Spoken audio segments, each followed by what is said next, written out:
কি ব্যাপার রত্না, সেই তখন থেকে তো উঠোন ঝাড়ি দিয়ে যাচ্ছ, বলি বাকি কাজগুলো করবে কখন? এতদিন আমি সংসারের সব ভার নিয়েছিলাম, এখন তুমি নতুন বউ, এখন তোমার দায়িত্ব এ সংসারকে সামলানো। না না মা, আমি আস্তে ধীরে সব কাজ করে দেব। উঠোন ঝাড় দিয়ে পুকুর পাড় থেকে জল নিয়ে এসে রান্নাবান্না সব চাপিয়ে দেব, আপনি কোনো চিন্তা করবেন না। হ্যাঁ, তোমাকেই তো সব দায়িত্ব নিতে হবে। আমি কষ্ট করে দুটো ছেলেকে তো এতদিন ধরে মানুষ করেছি, এবার তুমি এসেছো, সংসারের সব দায়িত্ব তোমার। নতুন বউ বলে পায়ের ওপর পা দিয়ে বসে থাকলে তো চলবে না। আপনি কোনো চিন্তা করবেন না মা, আমি মন দিয়ে ঘরের সমস্ত কাজ সামলে নেব। প্রথম প্রথম বুঝে উঠতে একটু সময় লাগবে। এই যাই, আমি এবার পুকুর পাড় থেকে জল নিয়ে আসি।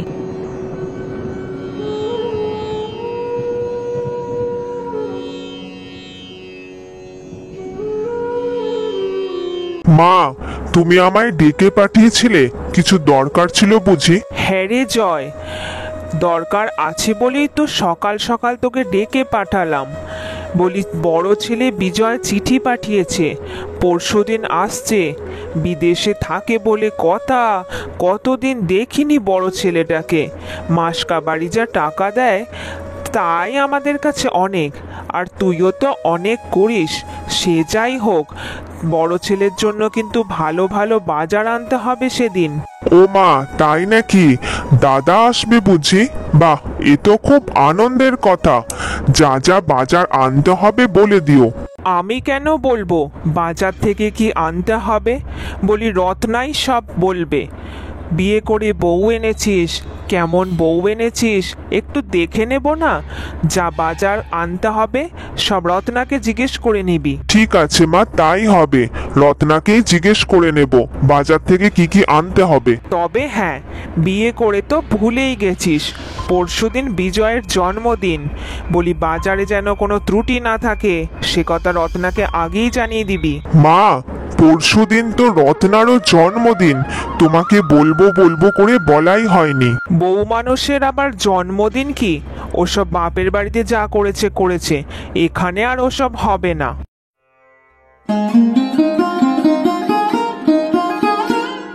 হ্যাঁ গো, তোমাকে একটা কথা বলার ছিল।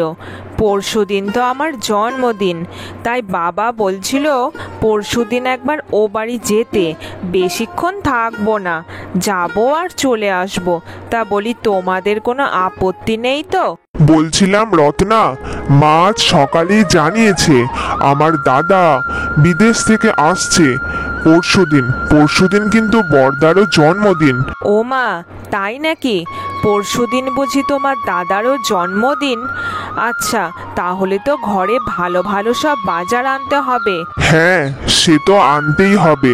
তুমি এক কাজ করো, আমি এখানে খেয়ে নি, তুমি বরং মায়ের সাথে একটু আলোচনা করে নাও এ বিষয়ে। না না না না না, তুমিও সব বাপের বাড়ি যাবো বলে কি করে হবে? পরশুদিন আমার বড় ছেলে আসবে, তাও আবার তার জন্মদিন বলে কথা। তুমি চলে গেলে রান্না বান্না কে করে দেবে শুনি? আসলে মা, আমার তো মা নেই, ছোট থেকে বাবাই মানুষ করেছে। প্রতিবার এই জন্মদিনের দিনটা খুব ভালো করে আনন্দে কাটাতাম, তাই বলছিলাম যে সকাল সকাল যদি রান্নাটা করে দিয়ে চলে যাই, কোনো অসুবিধা হবে? শোনো বৌমা, একটা কথা তোমাকে পরিষ্কার জানিয়ে দিচ্ছি, তুমি এখন এই বাড়ির বউ। এই বাড়ির রীতি নীতি আদব কায়দা সব কিন্তু তোমাকে মেনে নিতে হবে। বউ মানুষের অত জন্মদিন সকাল্লাদ এসব মানায় না, ওসব তোমাকে বাপের বাড়ি টাপের বাড়ি যেতে দেওয়া হবে না, পরিষ্কার বলে দিলাম। আচ্ছা মা, ঠিক আছে, যাব না। আমায় কি কি কাজটা করতে হবে একটু বলে দিলেই হবে। না না না না না, আমি কিন্তু ওসব ব্যাপারে তোমাকে কোনো সাহায্য করতে পারবো না।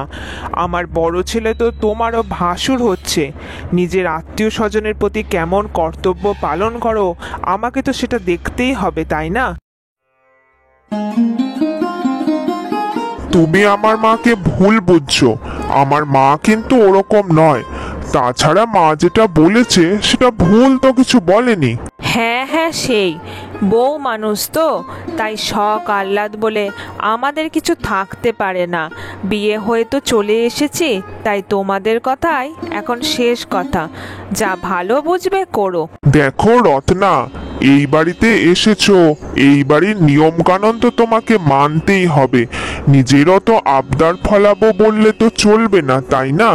এখন আমরা যা বলবো তাই শুনতে হবে। ঠিক আছে ঠিক আছে, আমি তো তোমার মাকে বলেই দিয়েছি বাপের বাড়ি যাব না।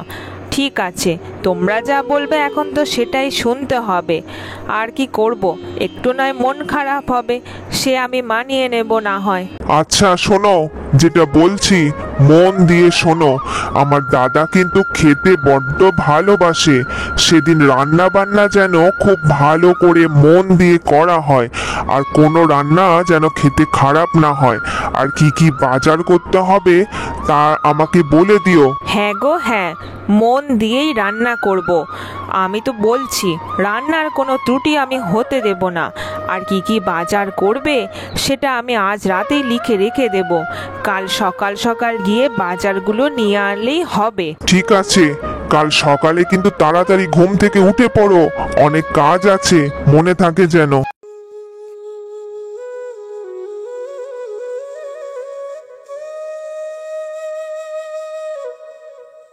ও মা, তুমি এখন বসে বসে পাখার বাতাস খাচ্ছ? বলি বাজার করতে যাবে কখন? বেলা হয়ে গেল যে। আমি কিন্তু তাড়াতাড়ি রান্না বান্না চাপিয়ে দেব, এখনই বলে দিলাম। যা গরম পড়েছে, একটু পাখার বাতাস খেয়ে নি। বাইরে যা রোদ, এখনই তো অর্ধেক সেদ্ধ হয়ে যাব। যাচ্ছি, তোমার বাজার আমি এখনই এনে দিচ্ছি। হ্যাঁ হ্যাঁ, তাড়াতাড়ি যাও। আর আমি ফর্দতে সব লিখে দিয়েছি, বাজার থেকে কি কি আনতে হবে সব কিন্তু মনে করে নিয়ে আসবে। আচ্ছা আচ্ছা, ঠিক আছে গিন্নি, আমি যাচ্ছি এখনই। ঠিক আছে, আমি এখন ততক্ষণে ঘরের অন্য কাজগুলো সেরে নিই।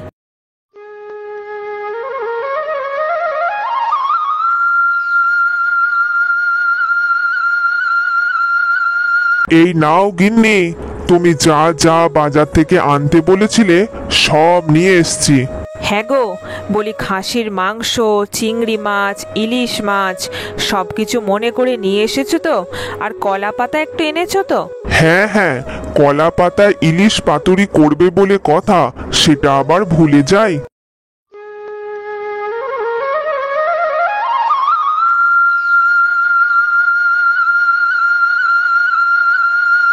রত্না খুব মন দিয়ে ভালো করে রান্না বান্না করতে থাকে। কি বৌমা, বলি তোমার রান্না আর কত দূর? সব রান্না ঠিকঠাক মতো করেছো তো? বলি খেতে সব ভালো হবে তো? আজ কিন্তু খোকার জন্মদিন বলে কথা। হ্যাঁ মা, কলা পাতায় ইলিশ পাতুরি, খাসির মাংস, মাছের মাথা দিয়ে মুগ ডাল, চিংড়ি মালাইকারি সব রান্না হয়ে গেছে। ঠিক আছে, সব রান্না বান্না আর ঘরের কাজ যখন করেই ফেলেছো, তো আমার ঘরে একবার এসো, তোমার সাথে কিছু দরকারি কথা আছে। এই শাড়িটা তোমাকে দিলাম, এটা খুব দামি শাড়ি। খোকা আমার বিদেশ থেকে আসছে, ওর সামনে এত সাধারণ শাড়ি পরে থেকো না। তোমার নতুন বিয়ে হয়েছে, এই শাড়িটা পরে ঘরে এসো। কিন্তু মা, এটা তো খুব দামি শাড়ি। তাছাড়া এত দামি শাড়ি আমার জন্য কেন কিনতে গেলেন মা?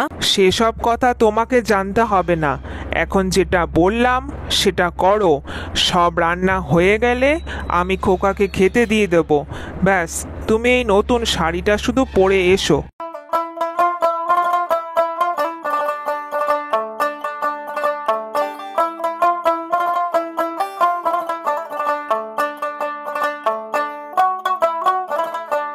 সত্যি বলছি মা, বিদেশে যতই ভালো ভালো খাবার খাই না কেন, ঘরে ফিরে এসে ঘরের তৈরি রান্নার গন্ধই যেন আলাদা।